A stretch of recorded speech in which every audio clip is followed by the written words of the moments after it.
Fala galera, beleza? Tudo bem com vocês? Rodrigão por aqui, espero que seja tudo certo por aí. Hoje eu trago mais uma das minhas resenhas do meu livro que eu li agora em 2022. Esse aqui, ó, O Quinto Evangelho. Ah, calhamaço, olha só, já derrubei 2 ou 3 calhamaços esse ano. Mas tá boa a média de leitura.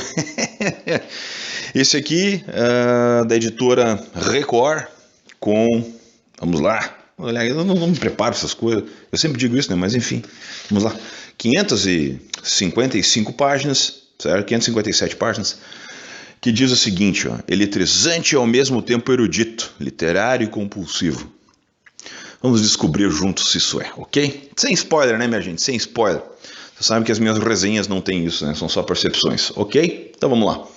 Uma exposição controversa nos museus do Vaticano promete revelar um grande segredo.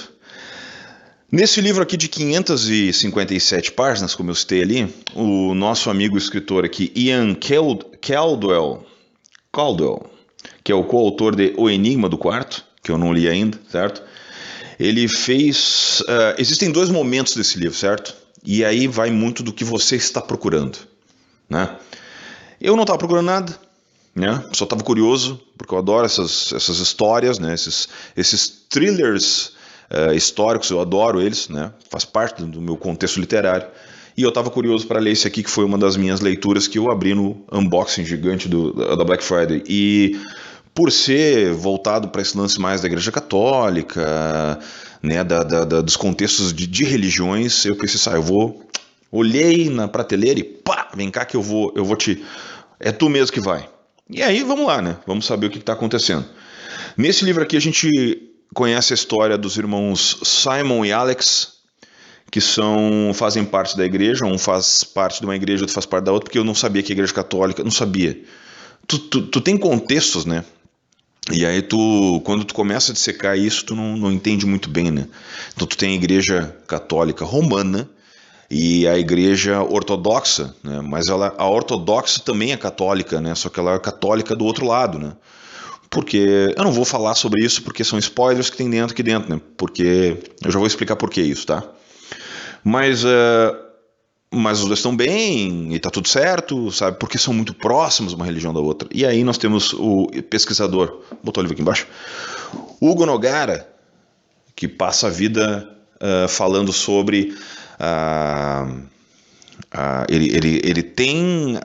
aquela obsessão de provar que o sudário é verdadeiro, certo? Porque ele foi provado através do estudo do carbono, né? Isso agora no nosso universo, né? Que ele não é verdadeiro, por causa da data dele, né?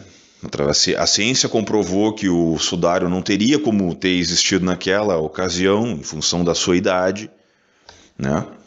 E aí ele pega os evangelhos de Marcos, João, Mateus e Lucas, e ele então, que foi criado então o quinto evangelho foi criado a partir desses evangelhos aqui. Eles juntaram os evangelhos, que é o diacetarão, e aí a partir dele ele começa a dissecar para provar a existência do sudário, e aí ele pega os contextos, porque são evangelhos que estão muito próximos um do outro. Então se você pegar o evangelho, por exemplo, de Marcos e Mateus e Lucas, eles falam basicamente a mesma coisa. Em diversas passagens eles se repetem, porque são os estudos históricos do negócio. E o evangelho de João, ele é o mais viajandão. O João metia umas ervas e ficava doido. Basicamente é isso aí. Não, ele lidava com a coisa mais idílica, acho que é idílica que se diz, né? Mas enfim, ele lidava com aquela coisa assim, mais do divino, sabe? Porque se vocês pensarem, há 2022 anos atrás, eles não imaginavam, né, que eles teriam que estar provando a existência de Jesus, ou de Deus, de Jesus, essas coisas todas, né? Eles não imaginavam que os registros dele seriam utilizados para provar a existência do cara, né? Basicamente é isso, né? Então eles escreviam o que eles sentiam, eles escreviam o que eles achavam numa letra, num idioma que ele é basicamente inexistente, ele não existe mais hoje, ele é um idioma que ele é extremamente arcaico, com palavreados difíceis, sabe? Então é aquela coisa toda que a gente sabe como é que funciona, sabe? E aí se tu vai ir para para aquela coisa mais intelectual, de querer provar as coisas, tu acaba entrando numa seara que tu acaba morrendo porque depende da fé. É simples assim, depende da fé, tu tem que acreditar naquilo. Se tu quiser, tu vai acreditar, se tu não quiser, tu não vai acreditar. E durante esse contexto todo, a pesquisa histórica que o Ian Keldell deu é muito bom. E aí é que vem, por isso a pergunta do início. O tipo de coisa que você está procurando. Porque se você está procurando um thriller investigativo, porque um assassinato ocorre nesse contexto aqui, dessa exposição, que foi o que ele diz aqui na premissa, e se parte do princípio dali. Tudo parte desse assassinato. O problema é o ritmo. O ritmo do livro é muito lento. É muito lento. Tanto, vou dizer uma coisa para você assim, ó, as partes históricas onde ele fez uma pesquisa sobre os evangelhos, foi dissertando, comparou os evangelhos e tal, para mim foi o melhor. Porque aí tu te interessa por aquilo, tu gosta, tu é curioso, e aí tu fica naquela. Mas a parte onde ele disserta sobre a vida pessoal dos padres, sobre os contextos, não sei do que está acontecendo, isso é muito lento, isso é muito devagar, a investigação é lenta, tudo é arrastado. E talvez esse seja o grande problema do Quinto Evangelho. Pá! Eu remei, mas foi até o fim, porque eu queria saber o final, né? Ele tem algumas coisas, quando ele começa a falar sobre o racha das igrejas, da ortodoxa e da católica, quando começa a falar sobre esse racha, quando ele conta a parte histórica dali, sabe, como é que aquilo aconteceu, por que aconteceu, tu vê que tem uma pesquisa gigante. Ele diz nos créditos ali do livro que ele levou 10 anos pesquisando, e eu acredito mesmo. Porque para fazer levantamentos de versículo, capítulo, versículo, essas coisas todas, cara, isso é muito lento. Isso é um trabalho realmente de arqueologia. Vamos lá, né, gente? Eu já falei em outros vídeos, eu fui coroinha, né? Fui coroinha. Pode não parecer, né? Mas fui. Fiz comunhão, fiz crisma, e tu estuda o catecismo, tu estuda tudo aquilo, né? Mas tu estuda naquelas, né? Tu estuda o que os caras querem que tu estude. Tu vai ler as parábolas e os salmos, não sei o quê, de acordo com que quem está te dando o conteúdo quer que tu aprenda, né? E diversos desses aqui, vamos lá, né, gente? Tem outra coisa muito importante. Na minha época, tu pegava a Bíblia para procurar, né? Capítulo e versículo tal a tal, né? Do fulano de tal, capítulo, versículo tal a tal. Tu realmente pegava a Bíblia na mão para ler, né? Hoje ninguém mais faz isso, né? Só os leitores que querem realmente ler a Bíblia que vão atrás disso, né? Porque tem alguns versículos e capítulos aí que os pastorzinhos de igreja aí que eles gritam aí, porque Marcos capítulo tal, versículo tal, tu vai ler o que está escrito lá. Não é aquilo ali. Porque ninguém vai ler, né? Ninguém vai conferir a fonte, né? Aí o cara tá fazendo o sermão lá e aí ele diz uma frase completamente descontextualizada, puxa de um troço e ele usa aquilo ali para controlar as massas. É isso aí que acontece. Mas, voltando ao foco, o que eu acho do livro é, que é o seguinte, ó, se o Ian fosse mais ao ponto, ele quis ser o Código da Vinci e não conseguiu. Esse é o negócio. Eu acho que ele quis levar um pouco mais de conhecimento, de estudo realmente bíblico, de conhecer mais a fundo os evangelhos, de falar mais sobre os bastidores da igreja, né, por N motivos. Ele quis fazer mais esse trabalho e todo o meu louvor a ele sobre isso, sabe? Mas ele quis trazer esse lado mais erudito para um Código da Vinci, quando na verdade não sei se o objetivo dele era esse, né? Não sei se ele conseguiu alcançar o objetivo dele. Para mim não alcançou. Eu acho que ele ficou muito aquém, muito aquém. Porque assim, ó, pensem comigo o seguinte, quem lembra do lançamento do Código da Vinci como livro, lembra do que foi aquilo, sabe? Porque ele pegava, obviamente são coisas completamente diferentes, mas eu vou usar ele de referência, tá?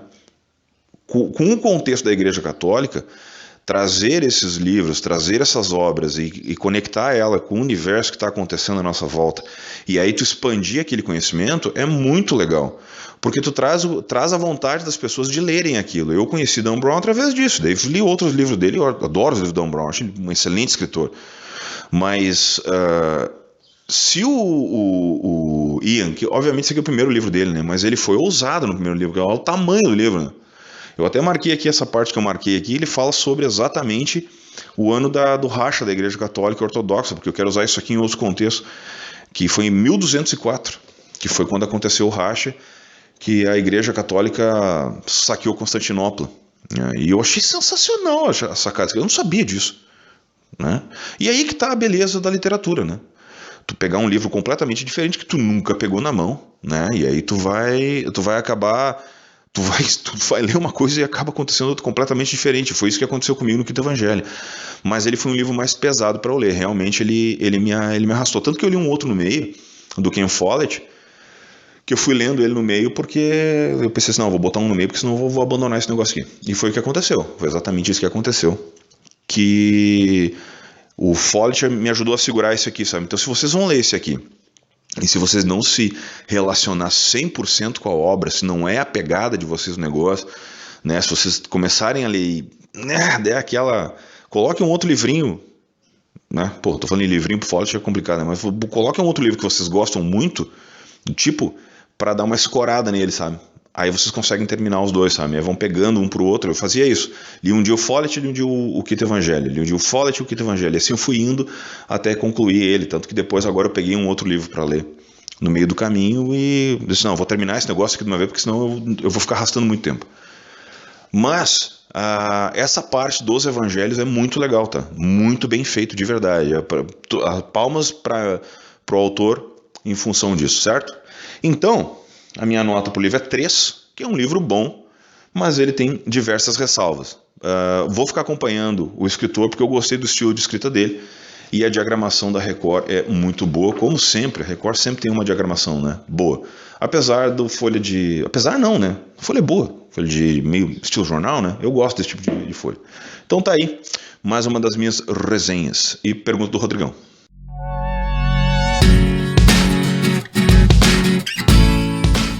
Vocês sabem que, com o passar do tempo, a Igreja Católica, independente do que for, né, independente de qualquer coisa, ela vem sofrendo os ataques em função de ser a maior instituição religiosa do mundo, com o maior número de seguidores, né? A questão que eu pergunto para vocês é o seguinte, sabe? Vocês acham que a Igreja está sendo atacada por ser uma instituição ou ela está sendo atacada por ter o maior número de fiéis?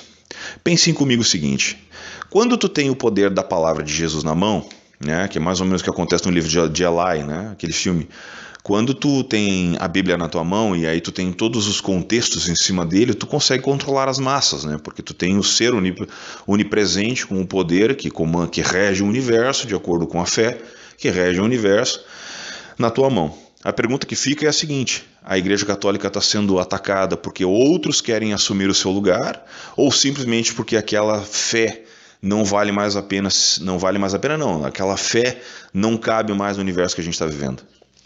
É uma pergunta dissertativa, mas então que, se não for bem pergunta, que fique a reflexão, sabe? Eu tenho para mim que a fé ela é necessária, independente do que for. Pode ser fé pessoal, né, consigo mesmo, fé em você, pode ser fé na humanidade, fé no próximo, fé em qualquer coisa, não interessa, não interessa. É só questão de você realmente colocar a sua força em algum lugar. E tem pessoas que precisam mais disso do que outras. Outras não são tantos, algumas são mais, outras são menos. A pergunta que fica sempre para mim quando eu começo a falar de fé, de religião, é que como isso é uma coisa muito pessoal, isso é de cada um, tu acaba questionando certos dogmas e certas coisas que nem cabe a ti fazer isso, sabe?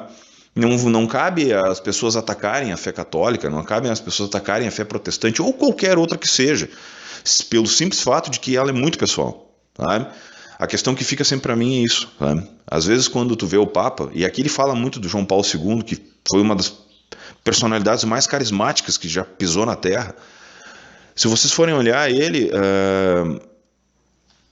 o princípio de tu ter um outro Papa lá que fala a língua da globalização, que fala a língua não sei o que e tal, sabe? Agrada a todos, agrada. Mas aí quando tu tem um cara que não fala aquilo, ele é destituído, como é o caso do Bento XVI. A imprensa demonizou ele, mas se vocês forem ler a história do Bento XVI, vocês vão perceber que era uma pessoa completamente diferente daquilo que pintaram, que a imprensa mesmo pintou. Então é interessante vocês ficarem prestando atenção, porque os movimentos da Igreja Católica sempre são feitos de acordo com o poder, infelizmente. Então, são poucos os padres ou poucas as pessoas que realmente têm força para chegar lá e conseguir segurar a onda. O João Paulo II foi um deles, que conseguiu segurar a onda, tanto que tentaram matar ele 2 vezes. Quase conseguiram as 2 vezes. mas ele fez um pontifício humano, muito humano, e ele conseguiu segurar a onda da Igreja Católica. O Francisco aqui, infelizmente, não vai conseguir. Mas enfim, isso é assunto para outra coisa, mas fica a reflexão, certo? Forte abraço a todos, muito obrigado pela audiência e até o próximo vídeo. Sí, amados jóvenes, estad atentos a no permitir que se debilite en vosotros el sentido de Dios. No se puede vencer el mal con el bien si no se tiene ese sentido de Dios, de su acción, de su presencia, que nos invita a apostar siempre por la gracia, por la vida, contra el pecado, contra la muerte. Está en juego la suerte de la humanidad. El hombre puede construir un mundo sin Dios, pero este mundo acabará por volverse contra el hombre.